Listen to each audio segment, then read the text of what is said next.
Non, mais tu vois, Anna Wintour, chérie, Barack Obama, bon, je pouvais pas dire non. Hein. Maintenant qu'il a plaqué Michel et Beyoncé, par contre, j'ai vraiment intérêt à être au top. Hein. Un tête-à-tête avec Barack Obama. Oh, je suis en retard, on ne fait pas attendre Barack. Bon, et toi, tu fais quoi ce soir? Non, parce que c'est pas facile d'être seule. Hein. Oh, je te plains. Oui, allô? Oui. Oh, Barack Obama est là? Oui, j'arrive tout de suite. Il est où mon miroir? Comment je suis bien? Ah oui, t'es parfaite, chérie, parfaite. Bon, allez, je file, hein. Barack Obama, on ne se fait pas attendre. Bisous, bisous.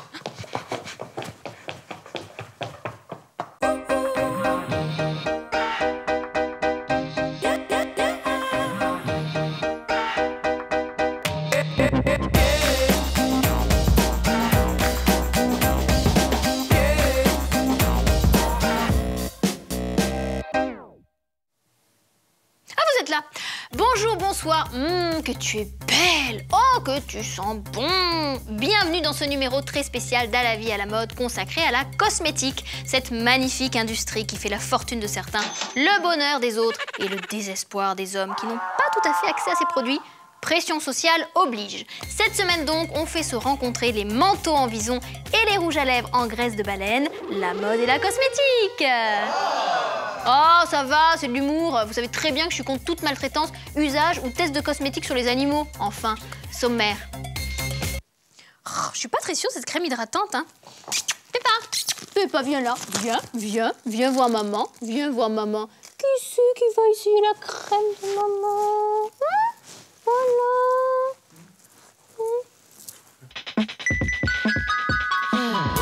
Au sommaire à la vie à la mode spéciale cosmétique, toute la mode poudrée, la mode fardée, la mode parfumée, la mode coiffée. C'est pas encore assez extrême pour moi. Nous vous dirons quelle garde-robe adopter pour avoir bonne mine même en hiver. Et en association avec le Daily Elle, Lorraine Bastide nous donnera son avis mode cosmétologique. Pardon Lorraine, qu'est-ce que vous faites là? Elisabeth Boss nous livrera sa magnifique phrase culte de la semaine. Et nous ferons le portrait d'Anne-Louise Gauthier, un nez pas comme les autres. Je dirais plutôt compositeur d'odeur. Hugo Lopez nous présentera son objet parfumé et culte de la semaine. Et le mannequin tout en beauté, Carly Claus, répondra à notre questionnaire mode en français. Ok, d'accord. Hein. À la vie à la mode spéciale cosmétique, ça sent bon la rose, ça rend belle de jour comme de nuit. Et c'est maintenant. T'es là, espèce de garce! Pourquoi tu m'as laissé aller à mon rendez-vous avec Barack Obama avec un trait de rouge à lèvres sur la joue? Oh bah, je l'avais pas vu, je suis vraiment désolée. Oui, c'est ça, bien sûr. Mais du coup, il m'a prise pour Lady Gaga. Alors, c'est très gênant. Bah oui, c'est humiliant. Bah oui, mais je parle pas anglais, moi, et j'ai pas osé lui dire. Du coup, j'ai pas parlé, et maintenant, il croit que Lady Gaga est muette, et que du coup, elle chante en playback. Du coup, ça lui a fait penser à Beyoncé. Enfin, c'est foutu entre lui et moi, quoi. Merci. Et on commence cette émission avec le JT d'actu à la mode de notre rédac-chef Raphaël Simon. Chaque semaine, Raphaël change de peau pour infiltrer les réseaux les plus impénétrables de la tendance et nous ramener l'actualité fraîche et presque exclusive de la mode. Cette semaine, elle s'est maquillée, peinturlurée, fardée pour aller chercher des infos cosmétiques aux modes du moment et elle en a ramené de belles, des infos. Regardez.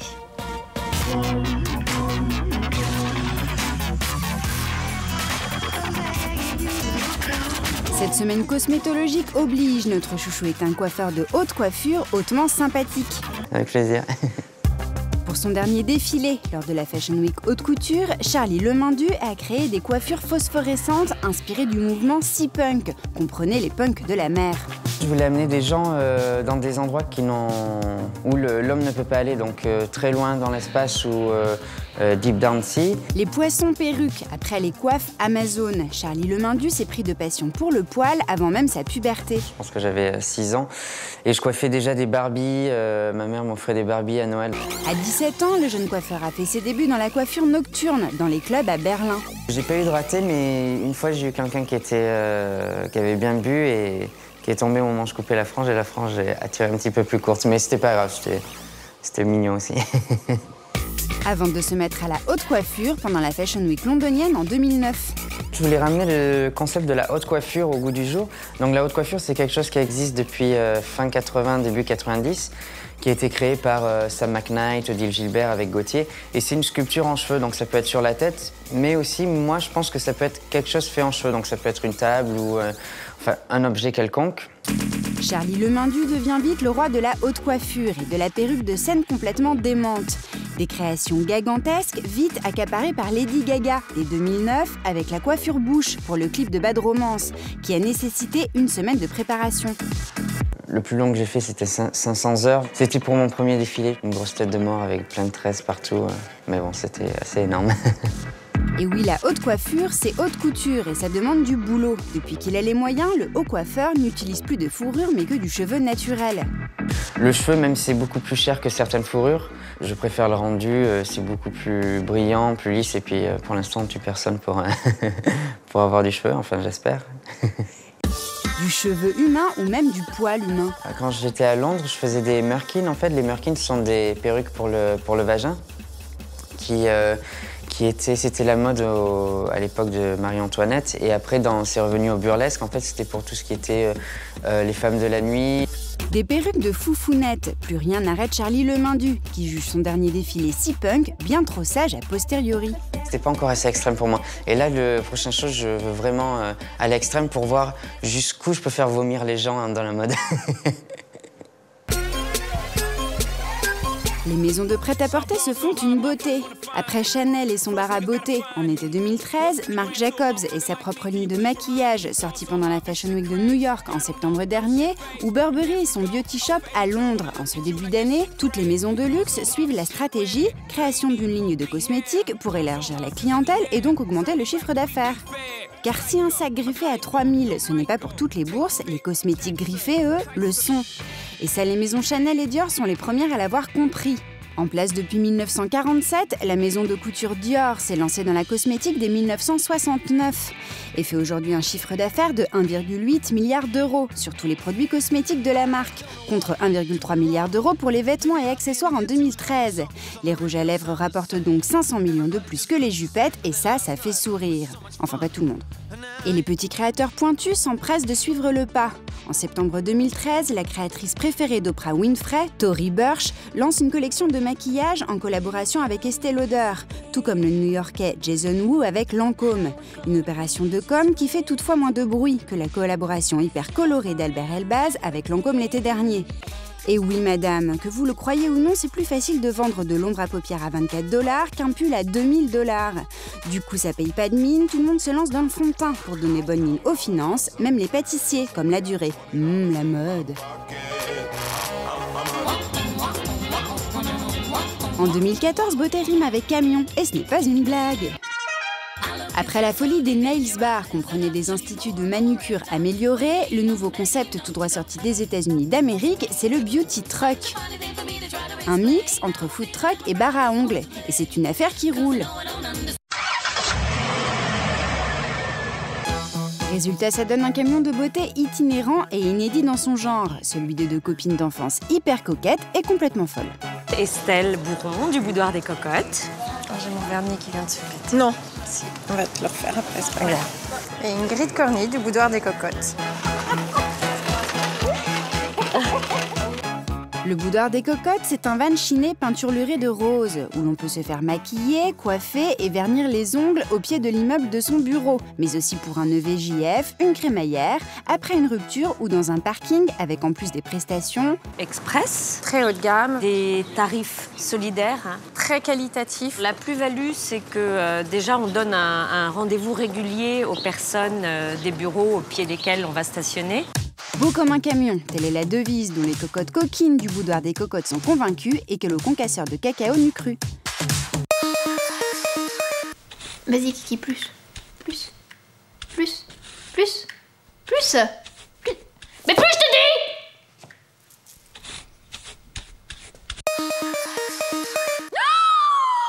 Oh mon Dieu! Mais tu as le teint tout gris, tu es malade, chérie? Bravo, je reviens de vacances aux Seychelles. Ah bon? Ah mais je sais, c'est ta robe, ça donne mauvaise mine. Ben oui, regarde la garde-robe et tu comprendras que pour avoir un bon teint, il faut avoir une bonne base, certes, mais surtout porter la bonne couleur de vêtements. C'est ça la clé. Oh d'accord, c'est donc pour ça que j'ai toujours trouvé que t'étais plus jolie toute nue plutôt qu'habillée. Tu insinues que je ne fais pas les bons choix vestimentaires? Non, non, juste que la couleur qui te va le mieux, c'est le rose pâle avec des nuances de mauve. Ok, bon, très bien. Garde-robe.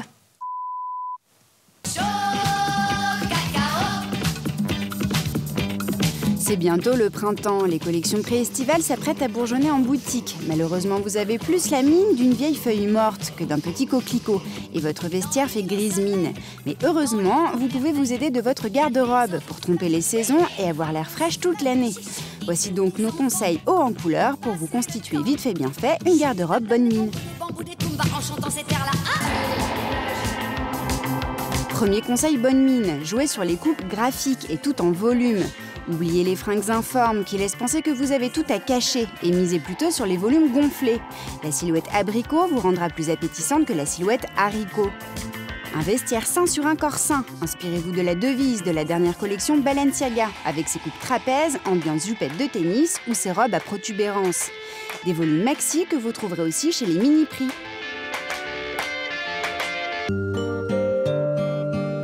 Niveau couleur évidemment, évitez les teintes sombres qui vous rendront la mine sombre.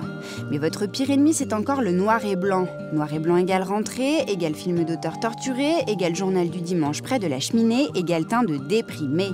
Bref, c'est plus grise mine que bonne mine et c'est à oublier. Pour réveiller votre teint éteint, faites donc péter la couleur. La couleur bariolée a réveillé le cimetière du Père-Lachaise, vu un peu partout sur les podiums. Et si l'effet Pollock vous donne des palpitations, optez pour le color block, par petites touches vitaminées ou carrément en total look.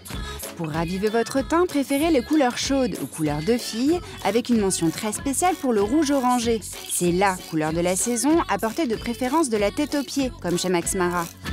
Collant, plus jupe, plus haut, plus veste, plus sac, plus pochette, le doute n'est plus permis, vous serez bleu comme une orange. Autre option pour réveiller votre teint endormi par l'hiver, l'imprimé printanier. Faites bourgeonner le printemps avant l'heure, en mettant un peu partout sur vos vêtements.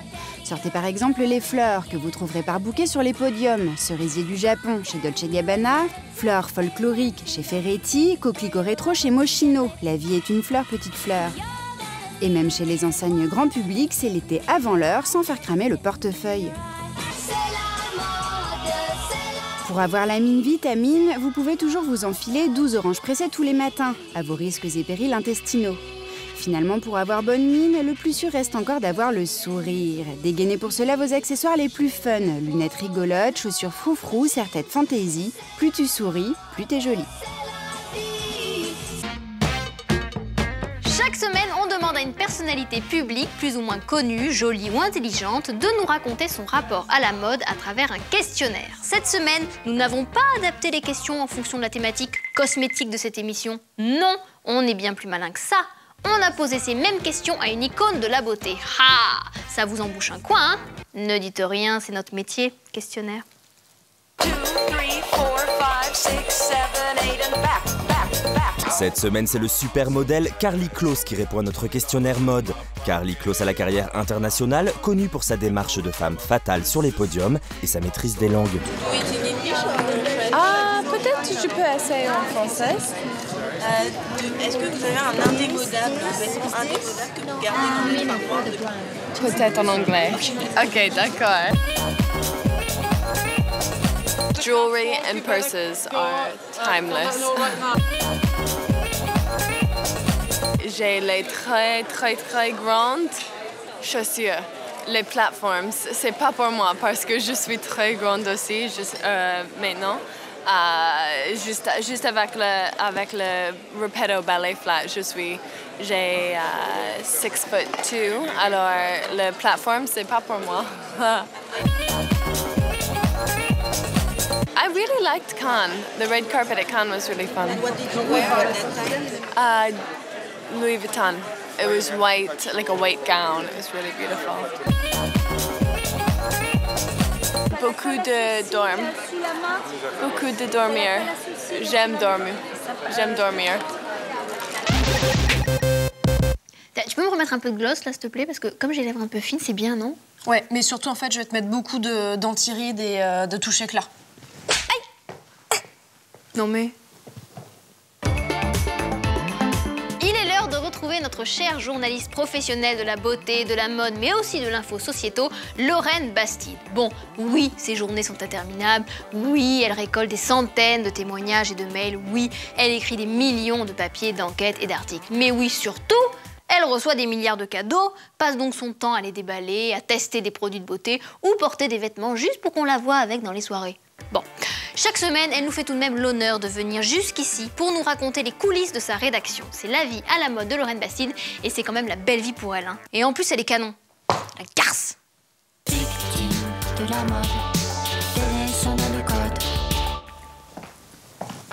Bonjour Elisabeth. Bonjour Lorraine. Vous êtes très en beauté aujourd'hui. Oui, bon. Alors, qu'est-ce qui se passe cette semaine?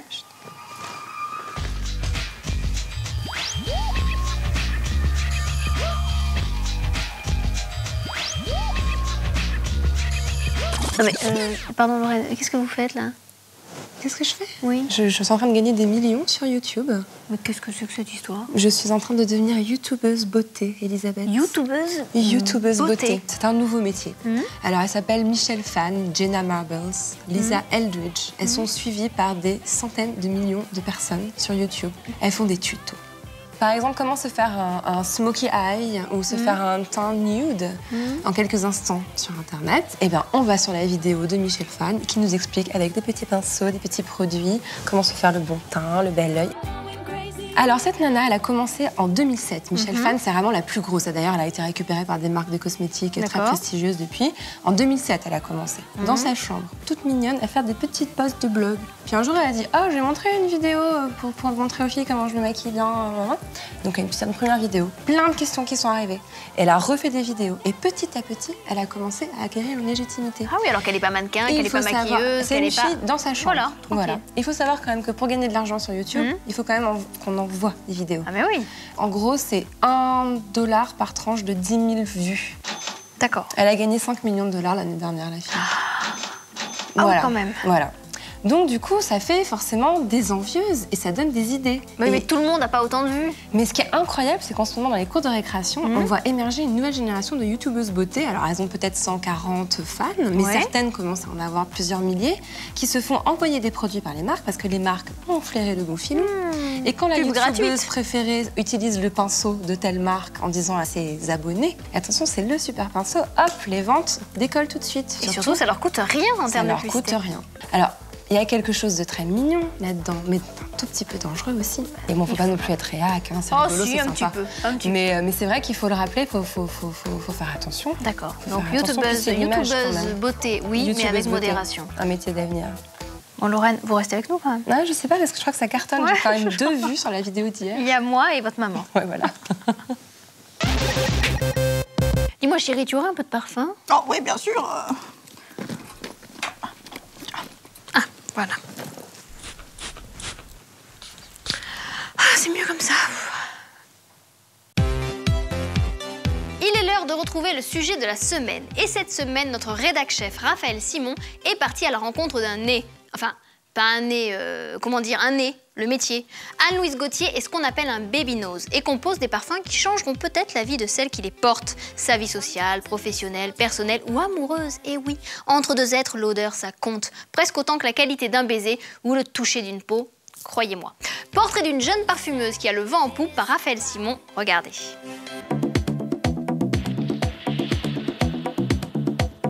Anne-Louise Gauthier est un jeune nez. On nous appelle souvent des nez, mais je dirais plutôt compositeurs d'odeurs. Mais Anne-Louise Gauthier n'est pas n'importe quel nez. À seulement 26 ans, Anne-Louise est jeune parfumeur chez Man, le premier groupe français de création de parfums, une place très convoitée dans le monde nasal. C'est un milieu assez fermé et je vis au quotidien ma passion, donc c'est extraordinaire. La jeune femme adore son métier mais déteste les clichés. Est-ce qu'il y a des règles de vie à suivre pour être un bon nez? Est-ce que par exemple il faut ne pas fumer? Il y a de grands parfumeurs qui sont fumeurs et manger épicé c'est pareil, c'est que des clichés quoi. Je pense que la principale chose c'est qu'on évite de venir parfumer au travail parce que là vraiment ça nous gêne nous et ça gêne aussi l'entourage. Tout comme le cordonnier est le plus mal chaussé, le créateur de mode le plus mal habillé, le parfumeur est donc le plus mal parfumé. Autre mythe qui s'effondre, on ne naît pas né. La vocation d'Anne-Louise ne lui est pas venue parce qu'elle avait l'odorat plus aiguisé qu'un petit rongeur. Mais en reniflant des bouteilles d'eau de Javel. J'ai travaillé dans une société qui produit tout ce qui est produits techniques pour la maison, d'entretien. Et en fait, il fallait que je fasse le tri de ce qui était bon et plus bon. Et j'avais une armoire, mais d'une centaine de concentrés de parfums. Je me suis prise au jeu, j'ai adoré sentir les odeurs. Et enfin, dernier mythe qui s'écroule, créer une fragrance, ce n'est pas mélanger 3 pétales de bégonia avec une gousse de vanille. C'est évidemment bien plus compliqué et ça ne sent pas toujours la rose. En parfumerie, il y a une matière première que j'aime pas, mais qu'on est très souvent obligé d'utiliser, c'est la famille des butyrates. En fait, ça sent un peu... Ça permet de faire de bonnes notes fruitées et très puissantes, mais avec un côté un peu pied, un peu vomi, qui est un peu difficile à... Le métier de nez est un vrai travail de chimiste avec un protocole extrêmement méticuleux à respecter et un champ lexical tout aussi précis. Il y a la famille des ambrés, donc là c'est les notes plus douces, plus vanillées, plus balsamiques. Les floraux, donc là où l'accord est construit principalement autour d'une note florale. Ensuite il y a les boisés, il y a le bois de santal, le vétiver, le patchouli. Il y a aussi tout ce qu'on appelle les hespéridés, donc là où on retrouve en fait toutes les colognes. Nous avons aussi les chypres, bergamote en tête, floral en cœur, les notes cuirées, un peu animales, un peu tabassées. Il y a aussi la famille des fougères autour de notes lavande, un peu géranium, avec des effets un peu fève tonka. Mais le métier de nez est aussi un métier très confidentiel. Alors là, je peux juste poser une question à côté. Si je peux répondre à ce genre de questions, j'arrive, je reviens. Et oui, dans un grand groupe comme Man, Alors là, vous ne filmez rien.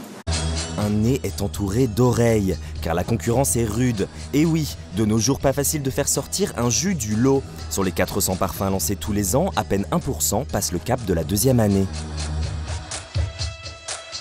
Seuls les parfums des grandes maisons parviennent à se maintenir dans le haut du classement, avec en tête des ventes en France en 2013, J'adore de Dior, numéro 5 de Chanel et la petite robe noire de Guerlain. Pour se démarquer dans ce marché des senteurs totalement saturés, il faut savoir se montrer inventif et oser sortir des senteurs battues. Anne-Louise s'est justement fait remarquer en créant une fragrance aux effluves d'essence, avant de se pencher sur un parfum à l'huître. Donc là, je travaille un accord assez intéressant. Suite aux fêtes de Noël, j'ai voulu travailler sur l'odeur, sur un accord huître et beurre salé. Et après l'essence et l'huître, pourquoi pas un parfum qui sente Paris? Pour moi, il y a l'odeur à la fois du caoutchouc un peu brûlé. Lorsque le métro arrive, il y a cette odeur un peu de chaud. Il y a aussi cette odeur d'urine, désolée. Donc là, je partirai sur une note un peu d'acide phénylacétique, qui est assez puissante, mais qu'il faudra bien sûr doser avec parcimonie. Et vu que Paris, c'est aussi la capitale de la mode et de la beauté, je construirai ça autour d'un très bel accord floral et très féminin. À la vie, à la mode en 2014 donc, on cocotte le bon air de Paris de la tête aux pieds, car c'est un nez qui le dit. Attention, roulement de tambour. Voilà, merci. Je disais donc attention, car voici la chronique culte de notre réalisateur culte, Hugo Lopez. Chaque semaine, il vient nous parler d'un objet mythique, contemporain ou passé de la mode, de la cosmétique ou qui touche ces domaines de près ou de loin, parfois de très loin. Cette semaine, pour cette spéciale cosmétique donc, il vient nous parler d'un parfum. C'est l'objet culte de la semaine de Hugo Lopez. Mais vu les références parfois douteuses d'Hugo, je suis presque sûre qu'il va se ramener avec du pchit pour les toilettes. Enfin, objet culte.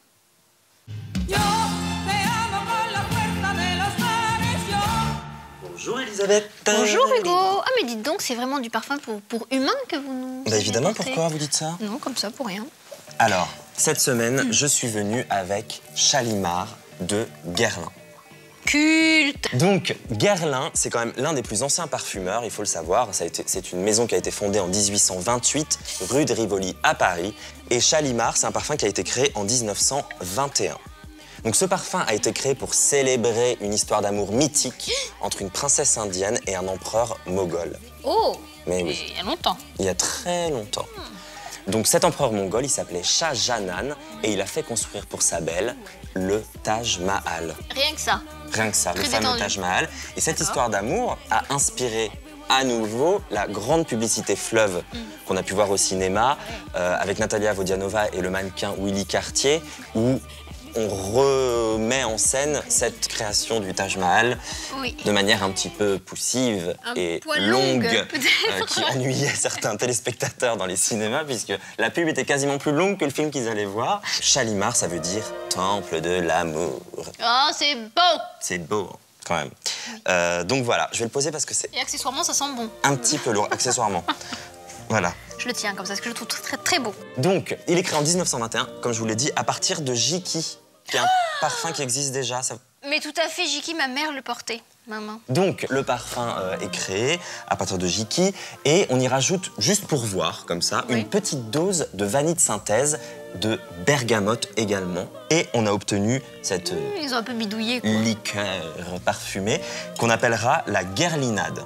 Guerlinade. Parce qu'on n'a pas encore Chalimar en fait. On obtient donc cette guerlinade et on rajoute finalement un peu d'agrumes et on obtient Chalimar, qui est le premier parfum oriental, qu'on appellera oriental, comme ça. En 1925, le flacon va même être présenté pour la première fois lors de l'exposition universelle et va remporter le premier prix. En moyenne, il se vend 108 flacons de Chalimar par heure dans le monde. Ouais. Et 90 ans après son lancement, le parfum fait toujours partie des meilleures ventes de parfums au monde, puisqu'il reste toujours dans le top 10 des parfums les plus vendus au monde. Moi, je me souviens de Brigitte Bardot. Ah bah évidemment. Est-ce que vous vous souvenez des paroles? D'autres qu'un peu d'essence de Guerlain. De Guerlain. De Guerlain dans les cheveux. C'était The Parfum. D'accord, et c'est toujours The Parfum. C'est toujours The Parfum dans le top 10 Ouais. des The Parfums. Des The Parfums. Merci, Hugo. Eh ben de rien, Elisabeth. À la semaine prochaine. Elisabeth, c'est compliqué. Oui, au revoir. Au revoir. Oh non.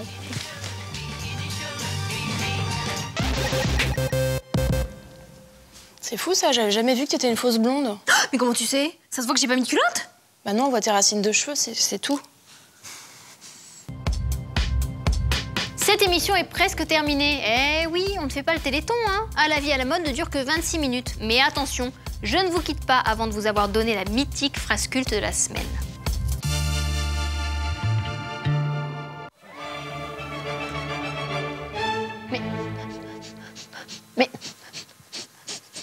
Mais je ne suis pas seule sur ce plateau. Il y a une autre femme. On doit respirer une femme avant même de l'avoir vue. Marcel Rochas.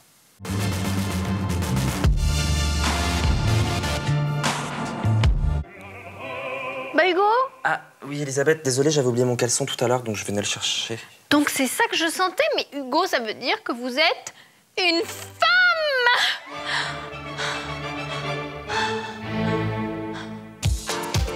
Et voilà, mes amis, cette émission est terminée. On se retrouve la semaine prochaine pour de nouvelles aventures mode à la mode. Je vous embrasse bien fort, faites attention à vous et allez-y mollo sur la cosméto, car vous aurez vite fait de ressembler à une candidate de télé-réalité coincée à Miami. Alors aimez-vous au naturel et embellissez-vous. Oui, mais par touche. Et surtout, regardez À la vie à la mode toutes les semaines. Mais oui, ça rend belle. La preuve. Mais Anna Wintour et Barack Obama ensemble? Je le savais. Oui, Michelle Obama? Oui, ici Elisabeth Boss, oui. Je voulais vous dire, votre mari vous trompe avec Anna Wintour. Comment ça avec moi aussi? Comment ça, on m'a vu avec lui en tête-à-tête dans un restaurant? C'était pas moi, c'était Lady Gaga.